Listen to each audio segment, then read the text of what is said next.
I want to talk to you about the exciting world of companion screen viewing. So that's people sitting in front of their TVs using a computer or a laptop or tablet. And I think it's something that is an intense amount of activity across lots of companies, mostly in the US right now. It's going to come to Europe very soon. And it's probably the hottest thing that you don't know about yet. But I think it's going to happen amazingly quickly. And I'd like to tell you about this area, some of the visible things and some of the backstory about it and some of the opportunities for publishers. You don't need to buy a new connected TV. You don't need permissions from broadcasters, publishers, or others.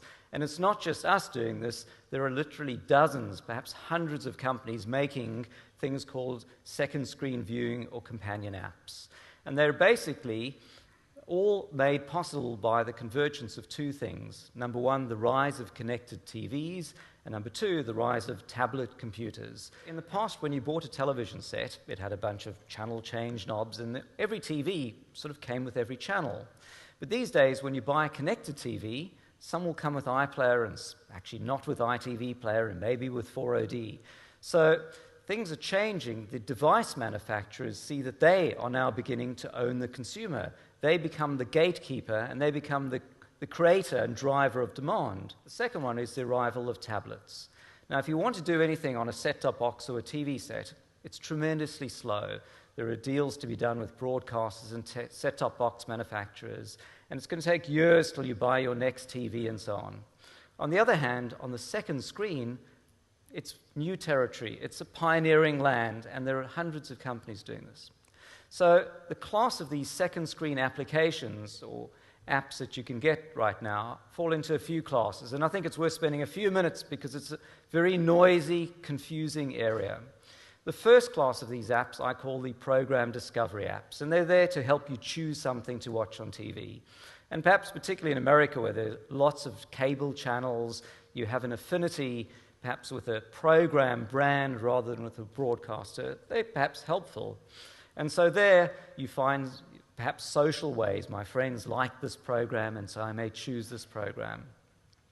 The problem is, helping you find something to watch is great, but what do you do for the next half hour or hour after you've started watching?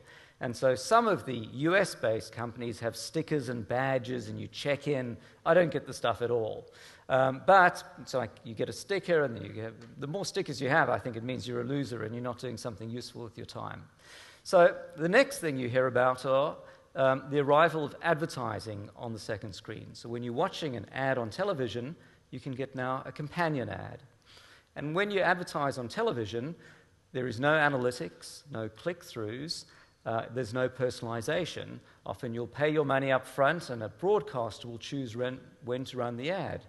And contrast that with Google, where you can choose seconds before where you want to target your ad. It's completely targetable. You get metrics, there's competitive bidding, and you only pay if people click on it. So advertisers are now eyeing the second screen. And I think the magic opportunity is you see a Nike ad on TV, and you now have a Nike ad, something that you can buy on your second screen. Of course, this is deeply disruptive, because what if there's a Reebok ad on the second screen that you can click to buy? And who's buying and selling that ad? If you're watching the X Factor, and is it ITV selling, obviously, the ad on the main screen? Are they selling it on the second screen? Or is Google selling it? Or am I selling it? So these will be some of the big game changers in future. The next class of apps are program-specific. And you see these today. You're watching the X Factor, you can get the X Factor app, a £1 million drop. These are brilliant because they're made by the program makers who know their program intimately. The problem is it's not really scalable as a consumer proposition. And if there's one show a week which has an app for it, great, you'll go to the iTunes store and get the app. But imagine every time you switch channels, you have to get a special application just for that program. It's not going to scale. So what I've done is I've taken a step back, looked at all of these, and said, what would be the ideal second screen application? So imagine you get home this evening, and instead of flipping on your TV and going mindlessly through channels, imagine you could pick up your iPad or your regular notebook computer, and you could see which of your friends was watching TV right now, and you could click to watch with them. And as you watch with them, if you have a connected TV, it finds your TV on the network and acts as a remote control. So I see there's Rory watching a particular program, and I click Watch with Rory, my TV changes, and we're watching together.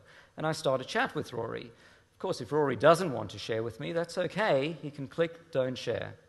So our consumer research, when we started this, said actually consumers want 3 things while they're watching TV as a companion experience. Number 1, they want more information around what's on television. You've seen, tell me more about this actor, or it's a great location, you sit there Googling it. Wouldn't it be great if that could come to you magically? Number 2, people would like to buy stuff you see on telly. It's a great song, buy it. It's just too much work. Get back, Google, go to Amazon later. What if you could do it immediately? The third one is more episodes. You're watching Top Gear, it finishes. I wonder if I could just get more episodes of it right now. And people universally across all that demographics and age groups like that, according to our research. When it came to social, it was quite interesting. People over 35s weren't so keen on social, not sure about sharing, privacy, was perhaps slightly negative. Under 35s can't live without social. So when I look at the various companion apps out there, if it's just social, I think it's going to reach an early adopter audience only. If it's social and information, it may take off more widely. So what we did is we said, great, it's not just about the social. We will put systems in place to try and bring you context around television. So in the same way that Google spiders the internet and tries to work out what's on every website, and when you search for something, it brings things to you. Imagine there was a system that searched all of live television and brought these little tags to you as you're watching. So you're watching Top Gear, and Tom Cruise walks in, and it says, hey, welcome Tom Cruise. And our speech recognition system and natural language processing, which is listening to TV, recognizes that the word Tom Cruise appears. And he's back from Abu Dhabi, and the word Abu Dhabi appears. And he wants to do the reasonably priced car, and that appears. So everything on TV, these little tags appear, and you can click on them, and you get information, and you get news, and you get things from iTunes, and from other retailers and so on. And of course, there's a business model. So I found, while testing and playing around with this, it's actually hugely addictive. When I don't have my iPad in front of me, I start going, I can't watch television, it's not interactive. So, of course, the jury's out. We haven't launched it yet, and we'll see in a few weeks' time, how quickly, I guess, does it take off? And I think what I've seen is a huge amount of interest from broadcasters, publishers, content owners. And I think in these sort of changing tides of who seeks to engage and own the audience, it seems that this is going to really give a major shift. So today, the broadcaster licenses content and displays it. And the broadcaster, I think, is acting in 3 capacities. It's a content owner, it's a distributor, and it's a portal site, the portal being a channel. How does this play out in the future? And I look at something like Style the Nation on Channel 4, which is a program sponsored by New Look. I believe Channel 4 distributes it and gets the ad revenue, but the program's paid for by New Look. There's a companion app. It's for teen girls, I think, who can then vote on the things the model's wearing, and at the end of the program, the votes are tallied up and the model wears something based on that. And you can, of course, buy these things at New Look. So in this respect, it seems to me the broadcaster begins to act as a distributor, almost an ISP, and the relationship is increasingly between the content owner and the consumer directly. And when I see the content owner's amazing interest in creating these second screen apps, I'm wondering how the deals are going between them and broadcasters, which is, you broadcast it, but I'll earn the second screen, and I'll earn the revenue opportunities around it. And so it'll be very interesting to see how that plays out. Advertisers, of course, now eyeing the second screen as well, seeing how they can place their advertising against things on the main screen.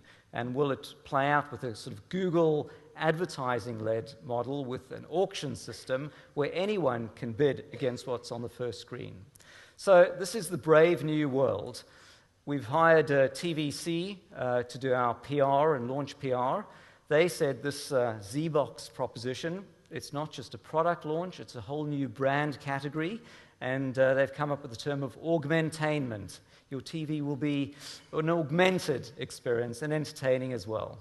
So it's way too far to see, but I'm actually watching right here, Deal or No Deal. And so you can see over here, I get information on it. There are things I can get from iTunes. It brings me the Deal or No Deal application. I can see ticking down on the side here, second by second, tags from what's being spoken about on TV. So actually they talk about the Nectar loyalty card, and I click on it, and information, this is not scripted, this is on TV right now, information on the Nectar loyalty card and tweets on it and things from iTunes to buy. And of course, there might well be things to buy directly on it in future. So welcome to the world of amazingly fast innovation, where no new deals need to be done. And I guess there's an opportunity to engage with not just me, but the many other companies doing this. And I guess the last thing is just beneath the surface.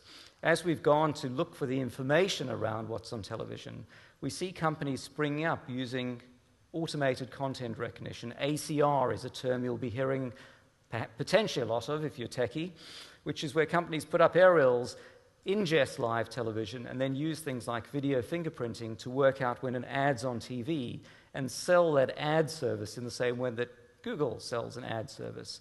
And as an advertiser or publisher, you can buy an advert potentially that synchronizes with television. So you're on some random website. You could be on your own website, and assuming the user is watching TV, as an ad appears on TV, the corresponding one appears on your website. So anyway, I look forward to the launch of ZBox. We always live in exciting times. As someone creating a new product, you never know if it'll work well or not, or it'll tank, or it'll get too much traffic and the servers can't cope. But we remain very optimistic and look forward to seeing you online soon. Thank you very much.